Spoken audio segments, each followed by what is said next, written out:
নমস্কাৰ বন্ধু বান্ধৱীসকল আজি মই এটা নতুন ভিডিঅ' লৈ আপোনালোকৰ কাষ পাইছোহি আজি ৰেচিপিটো হৈছে দহি কচু কাবুলি বুট আৰু গাখীৰেৰে বনোৱা এবিধ আঞ্জা তেন্তে আহকচোন চাওঁ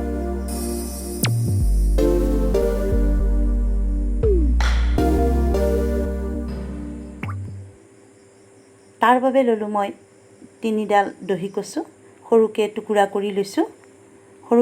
কৰি লৈছো তিনিডাল দহি কচু আৰু দহি কচু কেডাল এয়া সুন্দৰভাৱে ধুই পখালি লৈছো গোটাকে আগতীয়াকে ধুইছো বাকলি সস নুগুচাওতে আৰু এটো দহি কচু পাত এই দহি কচু পাতটো মই আনাৰ অৰ্থ হৈছে যাতে আপোনালোকৰ ভুল নহয় সেইকাৰণে আপোনালোকৰ মাজলৈ লৈ আহিছো এইটো চাকচোন চেপি দিছো যে এইটো এই গাখীৰৰ নিচিনা এয়া দুধৰ মছলা ওলোৱাৰ কাৰণে এক দুধ কচু বা দহি কচু বুলি কোৱা হয় এয়া দহি কচু বুলি কোৱা হয় গতিকে এই দহি কচু পাতটো সেইকাৰণে আনিছো যাতে আপোনালোকৰ হলনি নহয় সেই কাৰণে যাতে এই দহি কচু বুলি বা বেলেগ কচু এটা কিছুমানে আজিকালি প্ৰায় ল'ৰা ছোৱালী বা নতুন বোৱাৰীবোৰে চিনি নাপায় আৰু জানা সকলোতো জানেই গতিকে এইটো সস গুচাই লৈছো আৰু এই দহি কচুত প্ৰচুৰ পৰিমাণে পানী থাকে গতিকে এয়া পানী দি আমি আজি পানী এই চাকচোন দহি কচুত যথেষ্ট পৰিমাণে পানী থাকে গতিকে ইয়াক আগতীয়াকে ধুই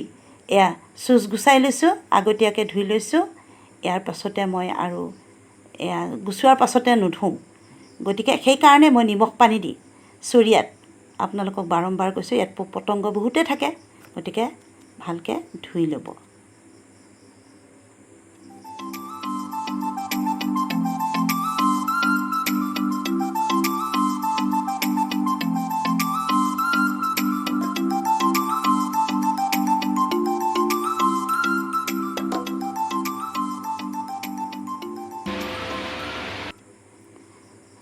তাৰ বাবে টুকুৰা কৰি লোৱা এয়া দহি কচু টুকুৰাখিনি সৰুকে এয়া মাজেদি ফালি সৰুকে টুকুৰা কৰি লৈছো তাৰ পিছতে ললো এয়া কাবুলি বুট এয়া সা সৰঞ্জাম মা মছলা এয়া গোটেইখিনি একেলগে তৈয়াৰ কৰি লৈছো এয়া দহি কচু আৰু এইখিনি যিখিনি লাগে মই ধুই পখালি পৰিষ্কাৰ কৰি আপোনালোকৰ মাজত এয়া লৈ আহিছো আজি এইখিনি এয়া প্ৰস্তুত কৰিবলৈকে লৈ এয়া টুকুৰা কৰি লোৱা দহি কচুখিনি আৰু এয়া হৈছে পানী ব্যৱহাৰ একেবাৰে নকৰো গতিকে এয়া হ'ল সৰুকে আলু এটা মধ্যমীয়া আলু এটা সৰুকে টুকুৰা কৰি লৈছে বিলাহী গুটি এৰুৱাই গুটিখিনি আমাৰ কাৰণে প্ৰয়োজন ভাল নহয় আৰু গতিকে পিয়াজ তিনিটা পিয়াজ মই সৰুকে মিহিকে কাটি লৈছো আৰু এয়া দুখিলা তেজপাত দুখিলা লৈছো শুকান জলকীয়া গুড়ি এইবোৰ মই একেবাৰে ব্যৱহাৰ নকৰো তাৰ বাবে মই এয়া ঘৰতে খুন্দি লোৱা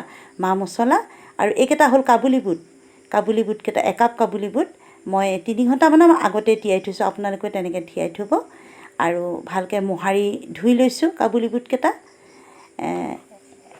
আৰু বিশেষকৈ এয়া হ'ল মছলা তৈয়াৰ কৰিছে নহৰু এয়া হ'ল নৰসিংহ পাতে এয়া মই তেলত দিম নৰসিংহ পাত আৰু কেঁচা জলকীয়া এয়া আদা এইখিনি নহৰু একেলগে মই প্ৰেছ কৰি ল'ম আৰু এয়া হৈছে বগা সৰিয়হ আজি পাঁচফোৰণ আৰু গোটা জিৰা মই তেলত নিদিওঁ আৰু এইখিনি হৈছে দালচেনি আৰু ইলাচি লং দালচেনি আৰু ইলাচি একেলগে বুটি ল'ম এয়া এডোখৰ জ্যেষ্ঠ মধুৰ আৰু এইখিনি হৈছে জিৰা জালুক কেৰাহীত ভাজি ধুই পখালি ৰ'দত দি কেৰাহীত ভাজি গুড়া কৰি লৈছো মিক্সিত আৰু একেধৰণে একেটা পদ্ধতিৰে এইখিনি ধনিয়া গুটি ৰ'দত দি ধুই পখালি আকৌ মিক্সিত গুড়া কৰি লৈছো সেই একে পদ্ধতিৰে আৰু এইখিনিয়ে আৰু মছলা আৰু এইখিনি হৈছে এয়া গৰু গাখীৰখিনি এয়া 4 চামুচ গৰু গাখীৰ দিম তাৰ উপৰি এয়া মিঠাতেল এয়া হ'ল নিমখ এইখিনি আন্দাজমতে আৰু এইখিনি হ'ল হালধি এয়া জোখমতে মই দিব লাগিব গতিকে এইখিনি চাকচোন আজি মই বাৰু ৰেচিপিটো কেনেকেনো তৈয়াৰ কৰিছো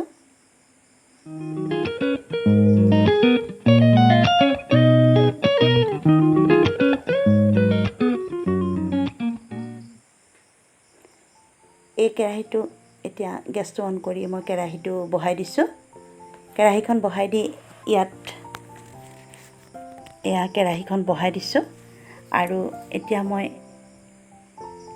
ইয়াত এয়া মিঠাতেল কেৰাহীখন গৰম হোৱাত তেল দিছোঁ। এই তেলখিনিতে কাটি কুটি লোৱা আঞ্জাখিনি ইয়াত বহোৱা হ'ব। আৰু এতিয়া ইয়াত মই দি ল'ম বগা সৰিয়হ। এয়া গৰম হৈছে নাই মই চেক কৰি চালোঁ, গতিকে এয়া তেল পকিছেই। আৰু ইয়াতে মই এটা এয়া বগা সৰিয়হ, গতিকে এয়া মই দিছোঁ আপোনালোকক। এয়া তেলত দি দিছোঁ, ফুটিব এতিয়া। এয়া ফুটিছে, বগা সৰিয়হ দিছোঁ। আৰু পাঁচফোৰণ আৰু জিৰা, গোটা জিৰা কেতিয়াবা কিছুমান খাদ্য ব্যৱহাৰ কৰোঁ, আজি নাই কৰা। গতিকে এইখিনি বগা সৰিয়হ দি ফুটিছে। এয়া বগা সৰিয়হ ফুটিছে। এয়া দিছোঁ তেজপাত। এয়া দি পেলাই লৰাই আছোঁ। আৰু এতিয়া দিম পিঁয়াজ, কাটি লোৱা সৰু সৰুকৈ টুকুৰা কৰি লোৱা এই পিঁয়াজখিনি ইয়াতে দি দিছোঁ তেলতে।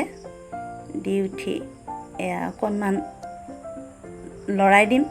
পিঁয়াজখিনি অকণমান ৰঙচুৱা হ'ব লাগিব। সৰিয়হ, তেজপাত, পিঁয়াজ এয়া মিশ্ৰণ এটা তৈয়াৰ হৈছে। এটা অকণমান ৰঙচুৱা হৈ আহিছে। পিঁয়াজখিনি দেই যাবলৈ দিব নালাগে। এতিয়া পিঁয়াজ দেই গ'লে খাদ্যবিধ তিতিকি হ'ব, অলপ তিতাৰ নিচিনা হ'ব। এতিয়া জিৰা গুড়ি আৰু ধনিয়া গুড়ি, এয়া হ'ল জিৰা গুড়ি, জিৰা জালুকৰ গুড়ি, দুটামান জালুকো আছে তাতে। এনেকৈ ইয়াতে দি দিয়া হৈছে। আৰু ইয়াত ধনিয়া গুড়িখিনিও একেলগে তাতেই দি দিয়া হৈছে। দি পেলাই আকৌ মিশ্ৰণখিনি ভালকৈ মিহলাই দিম। হেতাখনেদি ভালকৈ মিহলাই দিছোঁ। মিহলি যোৱাত এতিয়া ইয়াত প্ৰেছ কৰি লোৱা নহৰু, আদা এই পৃথকে প্ৰেছ কৰি লোৱা এতিয়া নহৰুখিনি দি দিছোঁ।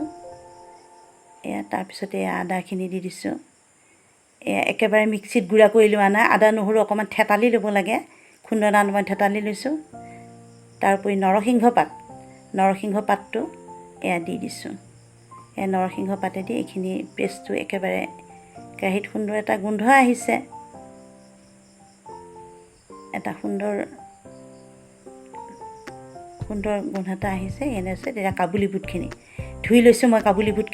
এই কাবুলী বুটখিনি ধুই লোৱা এই কাবুলী বুটখিনি ঢালি দিছোঁ ইয়াতে। আৰু এতিয়া লৰাই আছোঁ কাবুলী বুটখিনি। আগতীয়াকৈ অকণমান ভাজি ল'ব লাগে এই কাবুলী বুটখিনি, কাৰণ কচুৰ ওপৰত দি দিলে ই ভাজা নাযায়। গতিকে সেইকাৰণে আগতীয়াকৈ ভাজি লৈছোঁ। ইয়াতে অকণমান হালধি দিছোঁ, অকণমান নিমখ দিছোঁ, যাতে কাবুলী বুটখিনি আপোনাৰ মুখত লাগিলেও অকণমান নিমখীয়া এটা ভাৱ আহে। সেইকাৰণে পিছত কচু দিওঁতেও নিমখ হালধি দিব লাগিব, কিন্তু আগতীয়াকৈ দিছোঁ। এতিয়া মই ইয়াত দি দিছোঁ কচুখিনি কাটি ল'লে অলপ বেছি দেখা হয়, কিন্তু একে জহি যোৱাৰ পাছতে ই কম হৈ যায়। আৰু এইখিনি অকণমান নিমখ দিমেই। তাৰপিছতে এতিয়া কাটি লোৱা আলুখিনি দি দিম। সৰু সৰুকৈ টুকুৰা কৰি লোৱা আলুখিনিও ইয়াতে একেবাৰে ওপৰতে দি দিম। বুট, আলু আৰু দহি কচু এইখিনি একেলগে মিশ্ৰণ অকণমান সময় ভাজি থাকিম। ইয়াৰ ওপৰতে অকণমান নিমখ দি দিম। এতিয়া নিমখ দি দিয়া কথাটো হৈছে ই পমি যাওক, খাদ্যবিধ পমি যোৱালৈ চাইছোঁ। এতিয়া নিমখখন দি দিয়াৰ লগে লগে অকণমান ঢাকোন মাৰি দিলোঁ, যাতে খাদ্যবিধ পমি যায়।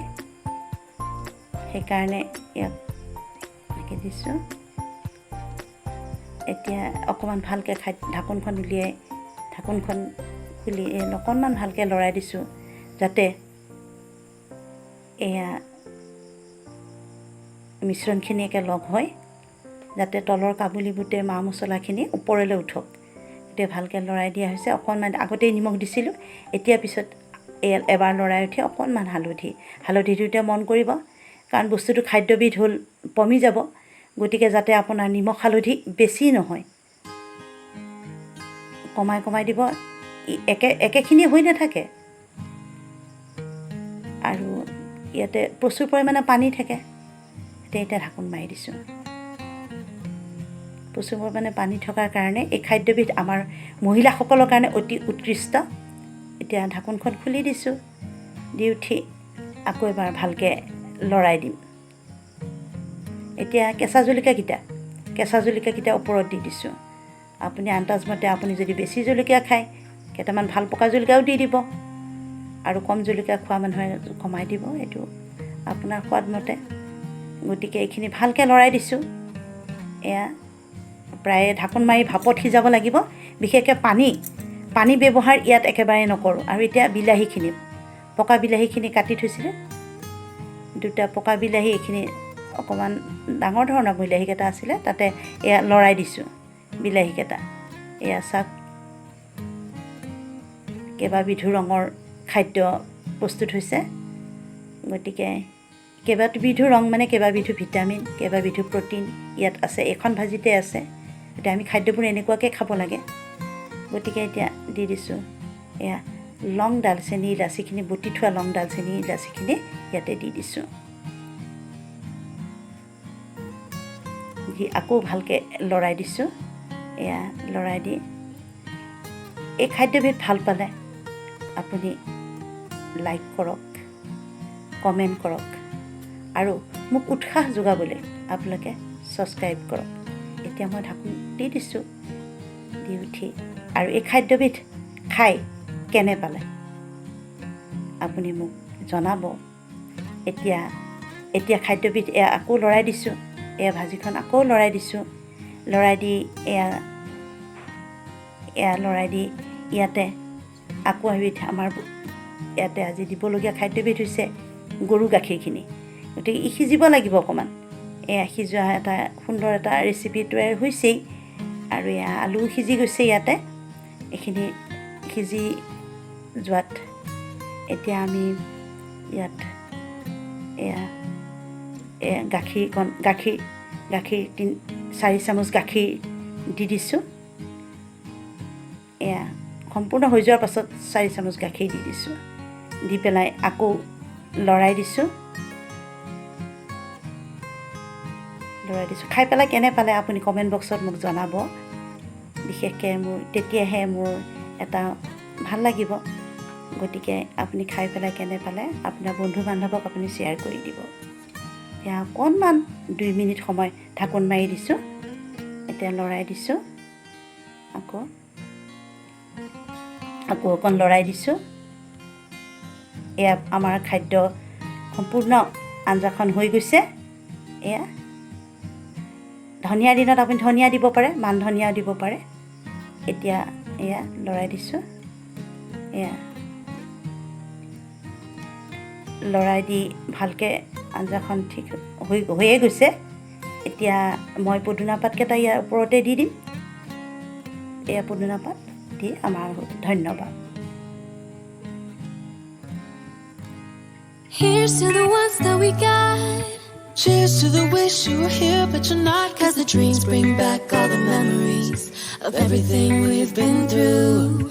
Toast to the ones here today. Toast to the ones that we lost on the way. Cause the dreams bring back all the memories. And the memories bring back, memories bring back